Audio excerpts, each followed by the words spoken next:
was a game of football. Best game of football from the Premier League season so far. Man City sneak in the draw. Kind of sneak in the draw, right? They were a little bit lucky. Right, I'm going to contradict myself, but that's football, and that's this channel. First of all, Chelsea made Man City look average. Very, very average. And it's a breakthrough week for them. But it doesn't mean that they've broken through. I'll explain that. Man City were lucky in this one, and they were average in this game. But I would also suggest that they are an underrated team. Yeah, that's right. Contradictions. We're all over the place. And if you're not confused enough, I'm going to show you this screenshot from a game about a month ago where we did a video explaining how you beat Man City. And Chelsea took a leaf out of Gary O'Neill's book. So everyone go and tweet Gary O'Neill right now and say thank you. Thank you for this draw. Okay, maybe that doesn't work. But this does work, and Chelsea did exactly that. Fireworks aplenty. Happy Diwali, everyone. Right, let's have a look at the tactics and the two teams, because it was interesting. So interesting how these guys played very differently, and Chelsea did use that blueprint, but with better players, and players that totally fit a game like this. And also, actually, the tactics that Pep used were understandable, but kind of played into Chelsea's hands a little bit. So the main aims I thought, or I saw in this game, was that first of all, you had someone like Akanji who was stepping forward like they always do, making it that 3-2-5 that they want to do as much as possible. And instead, obviously, dropping when he didn't have the ball. Jackson was so important. I thought his movement at times was frustrating, but also at different times it was good. And he is a bit of a handful, and he's willing to make those runs in behind. But also, crucially, I thought three players were absolutely fantastic for Chelsea. Palmer, Gallagher, and Sterling. I'll come back to that. In terms of the idea that the way that Man City wanted to play and the way they wanted to hurt Chelsea kind of played into Chelsea's hands, shows how good Poch is as a manager, because I thought he was very smart here. But also at the same time, styles make fights a little bit, and it did feel like a game that bizarrely suited Chelsea just a touch. We'll come back to that. I do want to talk about the width of Man City. They played very, very wide throughout the game, which kind of suited Chelsea from an offensive point of view. But one thing that I thought was crucial and a constant was that Alvarez and Foden were playing as a pair. Now, on the channel, we've spoken about Silva and actually Jack Grealish. Now, Jack Grealish was kept out of the side, and we had a cracking matchup between Doku and Reece James, which we'll show you the heat maps of that one as well, because it's interesting. We did a video on Doku, and if you haven't seen that one, a lot of people have missed that one. We kind of put in a quiz where you can see and try and guess which way Doku goes, because it's so difficult. So I thought this was going to be a massive, massive test for Reece James, and Reece James did pretty well, didn't he? I thought. But Man City, they were looking to work the wide areas. They were happy to make the pitch wide, whereas previously in games against, say, Arsenal, they've actually not played someone like Doku, and they've played a lot of players in sort of central areas. But in this game, it was one where Walker was able to get forward a little bit more. You had Diaz working round, Akanji moving forward. Guardiola would do the same on the other side. And constantly, Doku was being left with James, and it was going to be one where you do what you do. Do you want to go this way? Do you want to go that way? I'll show you the heat map in a second to show you which way he did go and if he was actually effective. But crucially, Foden and Alvarez all the time were focusing on one man and one man only. Yeah, that's right, Cucurella. And I thought Cucurella, overall, and I know he gave a penalty, and we'll show the screenshot of that. I'll give my view on that. I thought Cucurella did the best that he could. Because constantly, you had someone like Silva, obviously, looking to help him out. But Alvarez and his running, and Foden, as a three, Alvarez constantly making this run. Or if Walker got the ball, it would be Foden making this underlapping run, looking to get in behind and get at Cucurella constantly through the game. And that was a real key area where normally you'd have those extra bodies on the other side. In this one, they wanted to allow that width because they thought Doku might get the better of James. But importantly, Cucurella, they didn't rate him at all, and they thought that Foden could get the better of him. And actually, if we think about that first goal, and we've got to talk about it, haven't we? The first goal was, a bit of a joke, in my opinion, and part of the reason why I would suggest that Man City were lucky in this one. Because, well, first of all, let's start with this screenshot. Because you telling me Haaland's going to get to that. Now, that screenshot looks bad. That looks like he's, he's pulling him back. But if you watch it, this is the thing. If you watch the game, Silva's already had a little look behind him and he sees it and he wins the header so comfortably. Haaland is never winning that. And the reason he's not winning that is because these two are engaged in something prior to that. These two are... that's not the one. Here, Cucurella is being pulled by Haaland. So when is it active? When is it a foul? Do you know what I mean? And also the opening goal for Chelsea then, is there obstruction on Rodri and on Haaland? Of course it's not, because it's football. But the idea I've got, and I'm pushing it as hard as I can, instead of clear and obvious, it needs to be beyond reasonable doubt. Now, it's Anthony Taylor, right? Anthony Taylor gave the penalty in real time. I disagree with it. I think it's a nonsense, but he gave it. Beyond reasonable doubt, could he have made it, Haaland? Yeah, maybe. And so I think you would kind of have to let that go. But I feel like it's a ridiculous act for it to go to VAR and for them to look at everything and to give that as a penalty. Again, it's one where you've got to understand football. We need to understand football, and that needs to be applied to this, because you're never going to get things that are truly cut and dry. But respect the referee's decision. He does it. It goes to 1-1.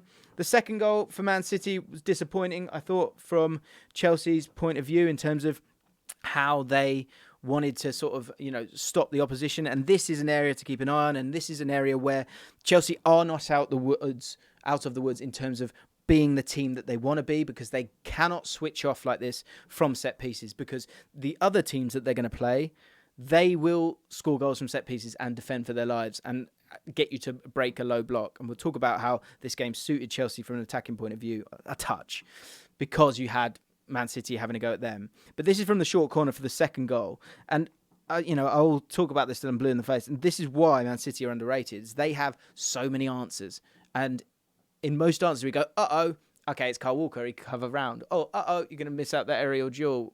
Or Akanji's not going to be able to deal with something one-on-one. And you've got these wonderful defenders who are 6'3", and it's incredibly useful defensively. But from an attacking point of view as well, if you've got Haaland, Akanji, Rodri, Diaz, and Gvardiol, and your defenders are Conor Gallagher, you've got Disasi, sure, but you have to do, and maybe it's on Silva, maybe he's got to communicate better, or maybe the team needs to know better, but two things I think are glaring for me. One, Cole Palmer has stopped by the time he's here. He needs to get much closer, much closer. And the second thing is, you can see Silva is starting to make his way up a little bit, and he is in front of that next line of defenders. That can't happen either. And is that the fact that they're not drilled enough? I don't know. But they switched off, I think, more than anything else. Whereas if they are in line here with Thiago Silva, let's say, there you go, there's a line for you. If they're in line with Thiago Silva, then Akanji's offside, and that goal doesn't happen. And these are the fine margins that are going to lead to Chelsea dropping points against the Brentfords of this world, because those teams are switched on and ready to go. So many goals here. I'm going to have to look at my notes. One thing I do want to talk about is that the centre of the pitch. Let's do that, because this is part of the thinking from the start of the video when we're talking about the Wolves goal. Because what they did really, really well, Chelsea, is they focused on the centre of the park and getting an overload there and hurting the opposition in transition. And coming back to this. So this is what Wolves did. Now, Wolves didn't dominate the game. They were very fortunate to win the game. But the way they were able to displace this Man City side was by focusing on this area here. The midfield and the defence, and playing vertically. This is from a long ball from Jose Sarr, and picking up those scraps when they're there. 1, 2, 3. And this was something that Chelsea, I thought, did really well throughout. And actually, their second goal, when they go 2-1 up, that comes from exactly that. It's a long ball, and I don't have the screenshot, but it's very, very similar to this one. And there's an aerial duel here. Get rid of these. There's an aerial duel here, and I think it's Akanji and Sterling, I think, who constantly pushed it beyond. And then the ball drops here, and then all of a sudden, because there's a lot more space here than you would normally have in a Man City game, because they're a lot more compact or they're owning the ball, that's a moment for opportunity, because you've obviously got space in behind and the back four isn't in the best position. And that's what they did really, really well for the second goal. That said, Man City were really, really poor for that goal as well. Diaz has an opportunity when the ball drops down. He knows that's what's going to happen, doesn't clear it, and that allows Chelsea to get on the ball. And then in terms of the break after that, Gvardiol is terrible in that moment as well. But you've got to give these guys credit. And I think in particular, like I said, I thought Palmer, who plays that pass, Gallagher, who I think gets on the ball, and Sterling, who is a live wire throughout in terms of stretching the play time and time again to create that area that I'm talking about. It leads to Rodri being pretty, isolated at times, constantly. And again, because you've players like Doku and players like Foden, let's bring back Walker, playing as wide as they did, it meant that there was a lot of space in the centre of the park. And that led to, again, those live wires of Sterling and Gallagher and Palmer being able to do great stuff. Again, Gvardiol with a terrible individual error, but great work from James, who has sort of had that side. Madueke, what's he doing on there? And it was good stuff. But in particular, there was a focus constantly on this area of the pitch for Chelsea. And again, importantly, this area here. And you can see it in the average positions. You can see it here on the tactics board that Rodri is kind of isolated, and he says in his post-match interview, I am exhausted, and I'm not surprised, because when you do look at those average positions, you can see exactly what happened. Very, very narrow. And look, we've spoken about Raheem Sterling. Working. He has to be in the England squad. If he continues to play like this, he has to be in ahead of someone who's not in as great form. Maybe it's someone like Rashford. I know Rashford is an exciting player for England. I know Grealish is a great player as well. But Raheem Sterling and his ability to play on both sides, and I'll show you that understanding of that great area of space. And he's playing without fear. He's actually a little bit angry right now. I know you wouldn't believe it. You wouldn't say it. He wouldn't say it in his interview.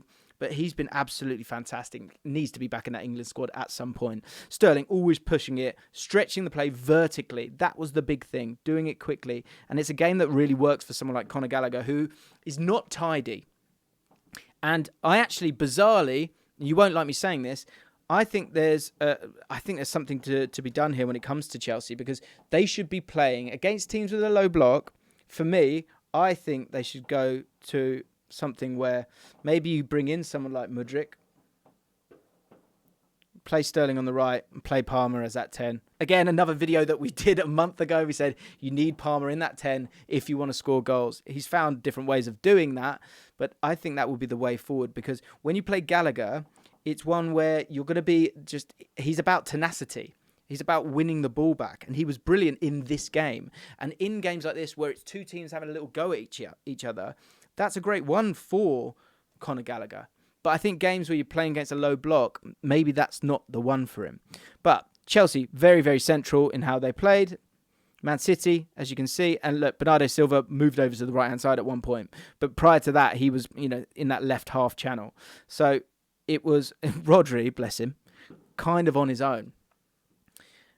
But Bernardo Silva and Rodri, who I think both had, were somewhat overrun, still step up in big moments. If you think of the third goal, we've spoken about how Foden and Alvarez were able to get it, but a bit of brilliance from Bernardo Silva to drive the ball to Haaland. Haaland doing what he does, scoring goals. Rodri stepping up, getting that little bit of luck for the fourth goal, but he's there. They kept fighting, they kept moving, even though Chelsea really, really had a proper go at them and hurt them at times down the other end. They got what they deserved. I thought there was a great moment from Mudryk, and actually, if there's any critique there, I would suggest that there's a moment where Foden is, and if you watch it back, you'll see it. There's a moment where Mudryk gets the ball, and Rodri ends up having to kind of go across him, and that leads to, I don't think it was Fernandes by this point, to be honest, but it leads to the pass being able to be played to inside, which leads to the goal. But the reason that happens is because Foden kind of doesn't work hard enough to get goal side, and that's what sucks in Rodri, which creates that space over there. So if we're looking at people to blame for that goal, I would say Foden switched off for a minute, and it is the finest of margins when it comes to these games. And the last one, again, I think this is where you give Pochettino some credit here, but also in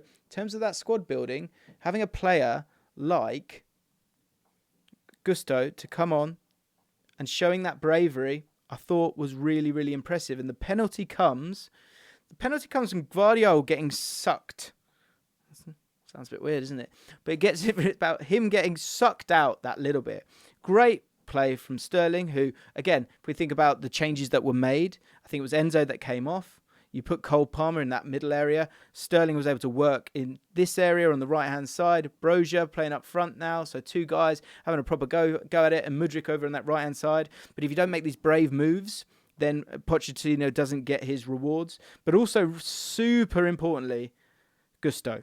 Because if Gusto isn't that high up, Gvardiol is in a different defensive shape. And I think as a team, you know what Kyle Walker's like. Kyle Walker would be getting back and he would be there in time. But Gvardiol, just prior to this, he kind of had to make this sort of run over here to then make his way back. And what it led to, which we've spoken about numerous times in this video, that area in between the lines. And that is how you hurt Man City. You've got to be vertical. You've got to be vertical pretty quickly. And you've got to find those players in the lines and have those players that can then dribble with the ball. It's great movement from Jackson after that. He makes this move. Oh, you bastard. He makes a move across.